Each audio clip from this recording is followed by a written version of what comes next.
Support చేస్తున్న ప్రతి ఒక్కరికి thank you so much.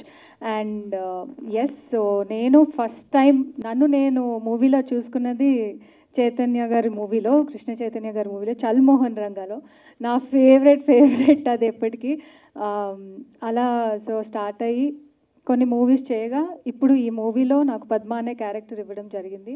And నేను ఫస్ట్ స్కెడ్యూల్ షూట్ చేస్తున్నప్పుడు ఐ వాజ్ నాట్ షూర్. నేను డైరెక్టర్ గారి దగ్గరికి వెళ్ళి, రైటర్ గారి దగ్గరికి వెళ్ళి నేను మళ్ళీ అడిగేదాన్ని, ఇది నేను చేయగలుగుతానా అని.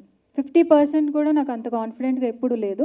బట్ వాళ్ళు కూర్చోబెట్టి నువ్వే చేయగలవు అని చెప్పి, అసలు ఇంకేం ఆలోచించుకు, ఏ కాంట్రవర్సీస్ కానీ ఏమి మైండ్లో పెట్టుకోకు, ఓన్లీ ఈ క్యారెక్టర్ గురించే మాట్లాడు, ఈ క్యారెక్టర్ గురించి ఆలోచించు అని చెప్పి, అప్పుడు స్టార్ట్ చేసిన ఏడుపు లాస్ట్ స్కెడ్యూల్ వరకు ఏడుస్తూనే ఉన్నాను.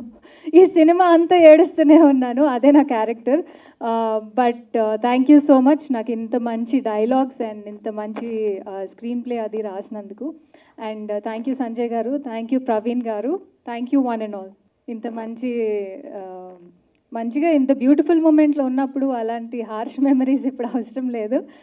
వీళ్ళందరూ చెప్పినట్టే నాకు కూడా మూవీస్ అంటే ఇష్టం. అండ్ ఎవరైనా ఫస్ట్ సంపాదనతోనే, అబ్బాయిలు అయితే ఖచ్చితంగా ఒక బైకో, ఫోనో, ల్యాప్టాపో కొనుక్కోవాలనుకుంటారు. సో అలా నా ఫస్ట్ నేను చాలా ఇష్టపడి కొనుక్కుంది మస్టాంగ్ కార్.